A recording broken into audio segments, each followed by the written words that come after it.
we continue our discussion on the confidence interval estimation. Let me repeat the setup here. We are interested in the comparison of the means of two normal populations. So, we have a sample x 1 x 2 x m from normal mu 1 sigma 1 square y 1 y 2 y n is another independent random sample from normal mu 2 sigma 2 square population. These two samples are taken to be independent. So, we are interested in the confidence interval for mu 1 minus mu 2, let us call it eta. So, we have earlier found out the confidence interval for the situation when sigma 1 square and sigma 2 square are known, but in general the sigma 1 square and sigma 2 square may be unknown and we may be required to find out the confidence interval. So, we take the case 2 that sigma 1 square and sigma 2 square are unknown, but equal, that is unknown, but equal variability. Now, this type of situation may arise, for example, you are looking at two brands of certain product. So, now the variability of the say average life, for example, it may be same, but average lives themselves may be different. So, in such cases this model is useful. Let us look at the analysis of this. So, as we have seen that the sampling distributions of x bar, y bar, s 1 square, s 2 square will be of interest here. So, x bar, y bar, s 1 square and s 2 square are independent. In the sampling from normal distribution, we know this fact, independently distributed. Here x bar is 1 by m sigma x I is equal to 1 to m, y bar is the mean of the second sample, that is 1 by n sigma y j is equal to 1 to n. If we consider the sample variance of the first sample, that is 1 by m minus 1 sigma x I minus x bar whole square I is equal to 1 to m, and s 2 square is equal to 1 by n minus 1 sigma y j minus y bar whole square, that is the sample variance of the second sample. If we consider these quantities, then we have the following observations, that is x bar follows normal distribution with mean mu 1 and variance sigma square by m. So, here sigma 1 square and sigma 2 square both are same. Then y bar follows normal mu 2 sigma square by n. So, if we consider here x bar minus y bar, that will follow normal with mean mu 1 minus mu 2 and variance will be sigma square 1 by m plus 1 by n. So, if we want, so this is the quantity eta. So, we get x bar minus y bar minus eta divided by sigma and root of this, that is root of m n by m plus n, that will follow a standard normal distribution.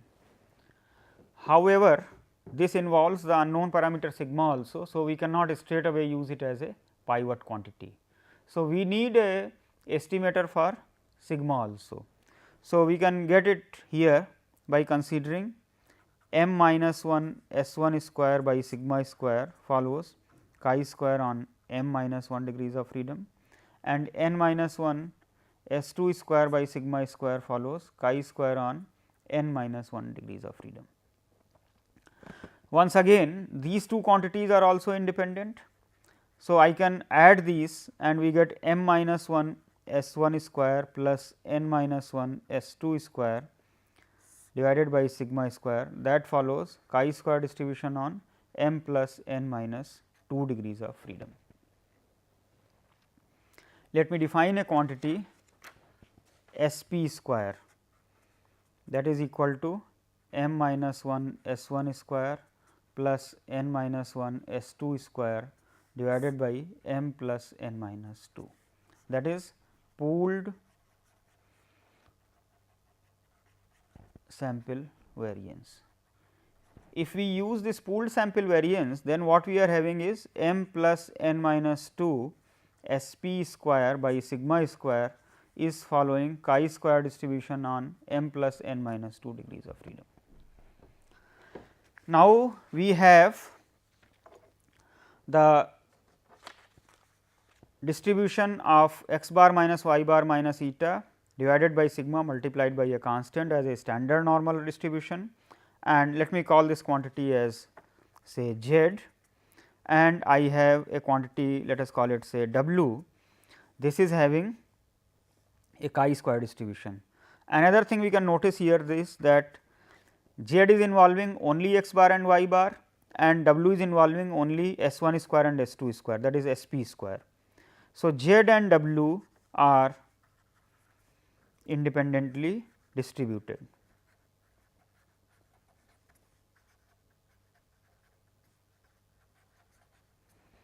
So, if they are independently distributed, I can look at the distribution of z divided by w by m plus n minus 2 square root, that will have t distribution on m plus n minus 2 degrees of freedom. So, this quantity is equivalent to root m n by m plus n x bar minus y bar minus eta divided by S p. So, that follows t distribution on m plus n minus 2 degrees of freedom. Now, let us observe, given the samples x i's and y j's, we can evaluate x bar, y bar and S p, and this involves the parameter eta for which we need the confidence interval, and the distribution of this quantity is free from the parameters of the distribution. Therefore, this value t can be considered as a pivot quantity, and we can make use of this to construct a confidence interval for eta, that is mu 1 minus mu 2. So, we look at the t distribution, it is symmetric about the axis, it is symmetric about 0, and so this is f m plus n minus 2 t. So, we look at the point here, this point is t alpha by 2 m plus n minus 2, and we have on the left hand side the similar point, that is minus t alpha by 2 m plus n minus 2. So, this intermediate probability is 1 minus alpha, and we are in a position to write the statement that probability of minus t alpha by 2 m plus n minus 2 less than or equal to t is less than or equal to t alpha by 2 m plus n minus 2, that is equal to 1 minus alpha. So, expanding this t and then adjusting the terms, we will be able to construct a confidence interval for mu 1 minus mu 2. So, t is here square root of m n by m plus n x bar minus y bar minus eta divided by S p, that is less than or equal to t alpha by 2 m plus n minus 2, that is equal to 1 minus alpha. So, this is equivalent to root m plus n by m n S p t alpha by 2 m plus n minus 2 less than or equal to x bar minus y bar minus eta less than or equal to square root m plus n by m n S p t alpha by 2 m plus n minus 2, that is equal to 1 minus alpha. So, this means that x bar minus y bar minus root m plus n by m n S p t alpha by 2 m plus n minus 2 less than or equal to x bar less than or equal to eta less than or equal to x bar minus y bar plus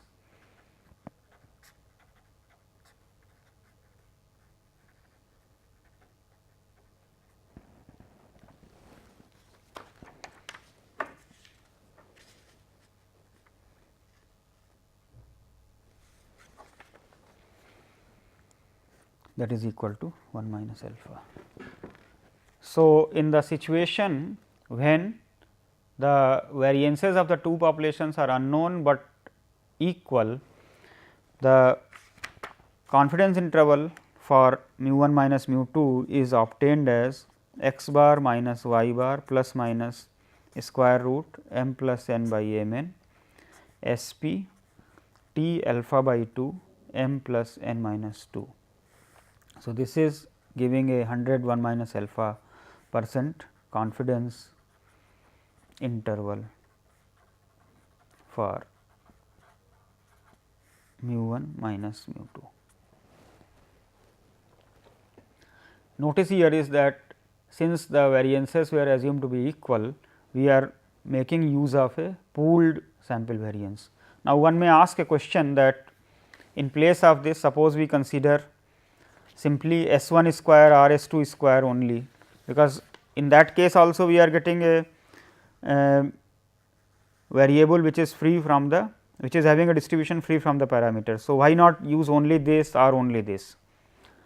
The question is that if we use only say S 1 square, then the degrees of freedom that we will get for the t variable will be m minus 1. So, if we get only m minus 1, then in that case the interval will be having the width x bar minus y bar plus minus square root m plus n by m n. Now, this term will not come here, rather we will have S 1 only, this coefficient will not come here. Here we will have only S 1 and the degrees of freedom will be m minus 1. Naturally, the length of the interval will increase if we have less degrees of freedom. So, in order to get more accuracy or you can say more precision, we need a smaller interval with the same confidence coefficient. Therefore, it is beneficial to use more information here.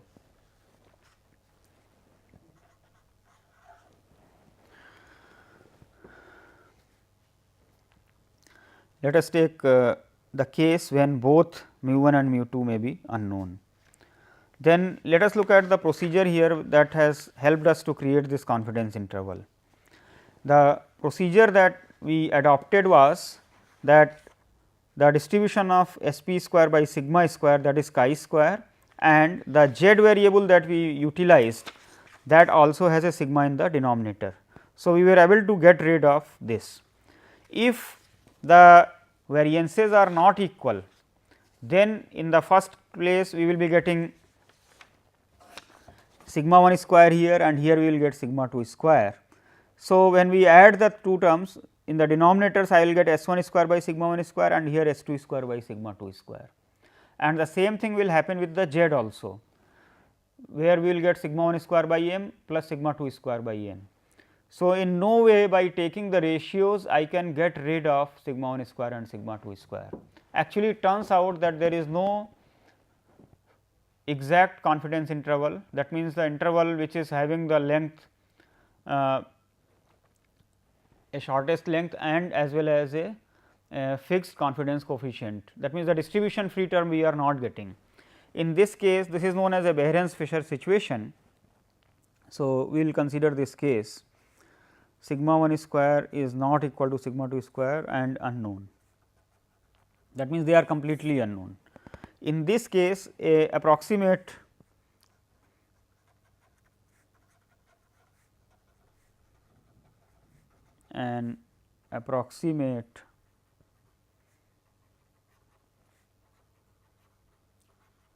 confidence interval is proposed based on,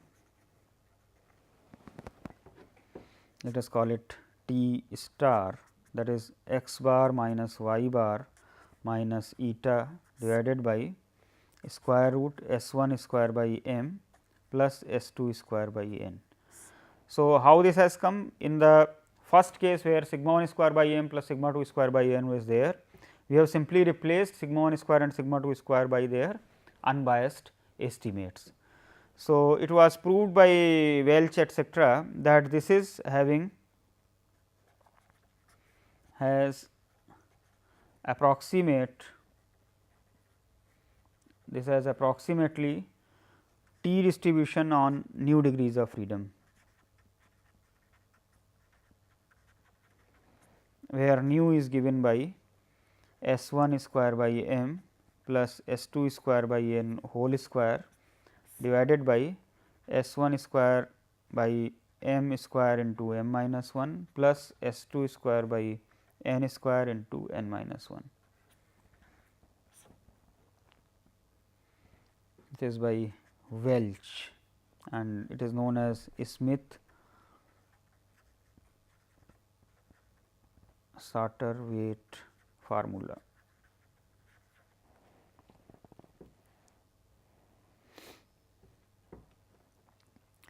So, now this need not be an integer. So, nu is rounded off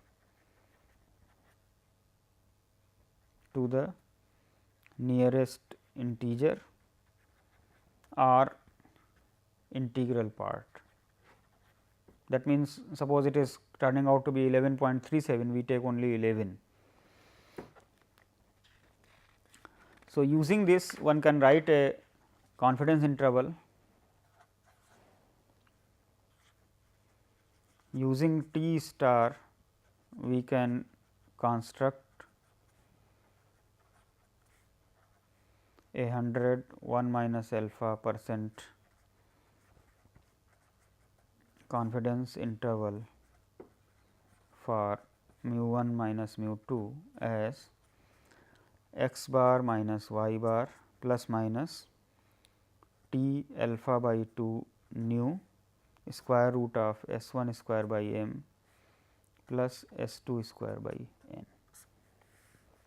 This will be the confidence interval when there is no information about the equality of sigma 1 square and sigma 2 square.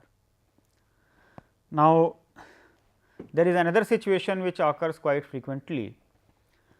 For example, we are considering the comparison of the two training procedures. So, suppose there are two training procedures for certain learning.